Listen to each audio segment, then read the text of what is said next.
Hi. This is kind of a throwback. I used to do mostly figurative work, and I did a version of this about 5 years ago.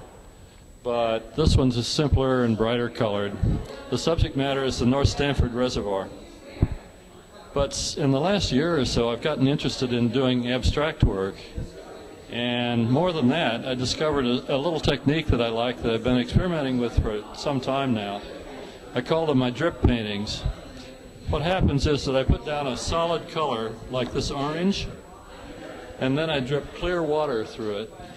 So it makes these starvation tracks on both sides. I do half at a time, drip that way, then drip this way.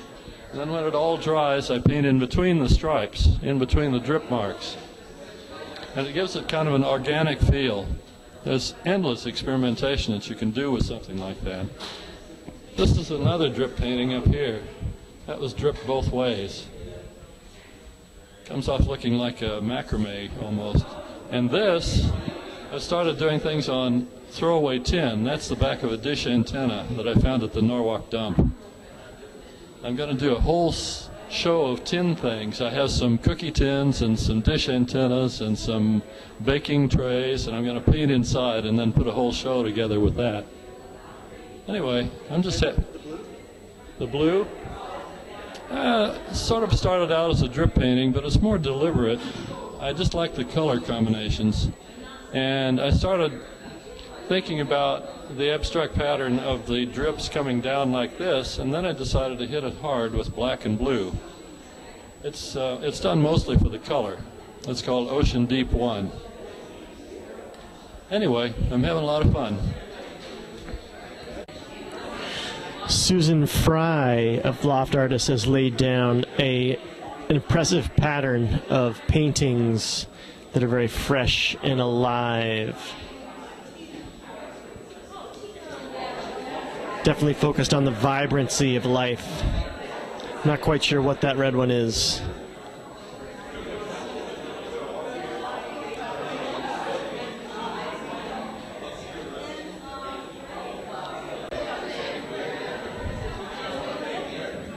This tale begins in the year 1284.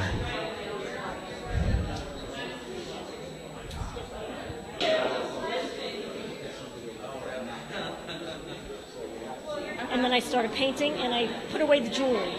So The jewelry's great. thank you. Actually, I'm still making new pieces with some. I make the beads myself. Some of these are they're handmade beads. I can see that. Out of polymer clay. Out of polymer? Polymer clay. Yeah. And then I have. You want to take both of us?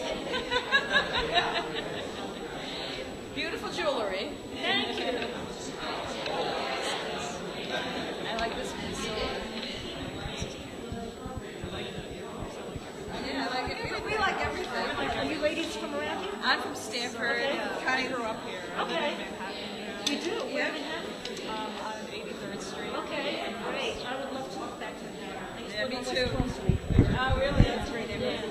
I used to live at 91st and Lexington. Well, have a good show. It's like the best of the Yeah. Okay, this is an exercise. I illustrated 4 verses of a famous poem written by Wallace Stevens back in 1923. It's called 13 Ways of Looking at a Blackbird. This first one, the first verse, among 20 snowy mountains, the only moving thing was the eye of the blackbird. The blackbird whirled in the autumn winds. It was a small part of the pantomime.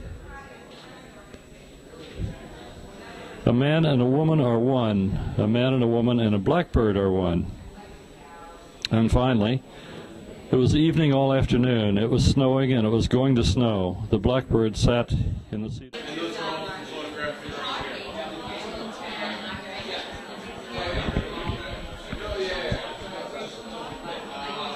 Renee Kahn's work.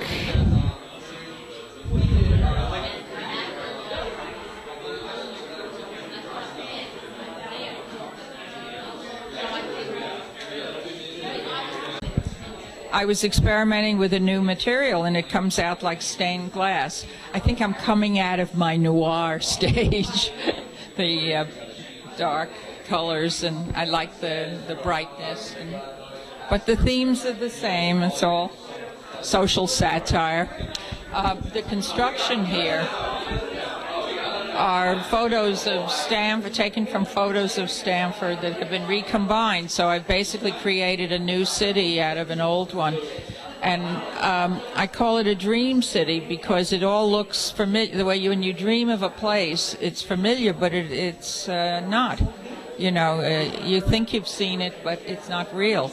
And that's, the space is unreal, everything about it is,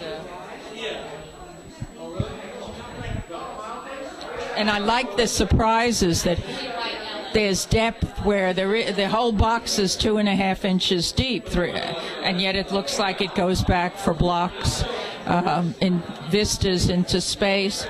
This is the cook from Curly's Diner. He shows up in several of them. So I have a cast of characters that reappear in the way they would in a real city. Yeah.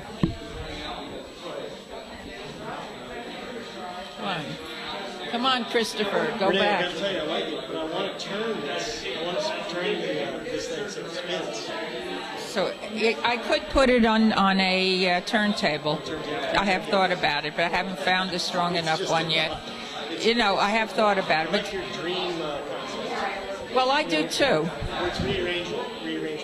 Yeah, and doing it is fun because you sort of enter some kind of alpha state. And then I begin to combine things, and I don't quite know where I am or what I am, but they go together, and then I glue them once I get something that I think is poetic enough. They're surrealists, they're De Chirico, there's all sorts of influences in them. Magic realism, you know. I taught art history for too many years. I have all these labels. But I like the depth. I like the sense that they go back into blocks, into space. And you don't know what's behind things. Everything is sort of mysterious.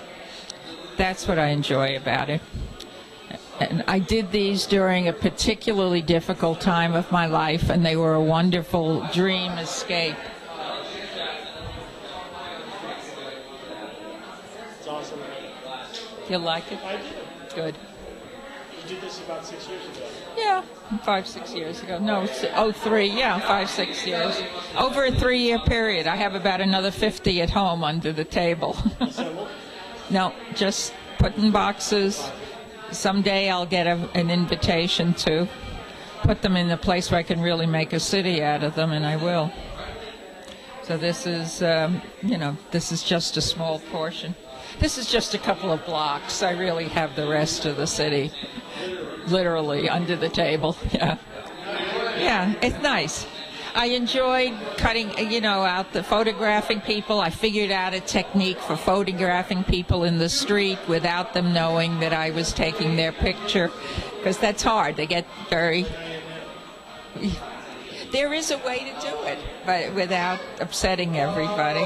So I finally figured it out, and so... And then you can enlarge them to different sizes and all of that. So that's... I had a good time with this, as you can tell. Renee Kahn, Stamford, Connecticut, loft artist.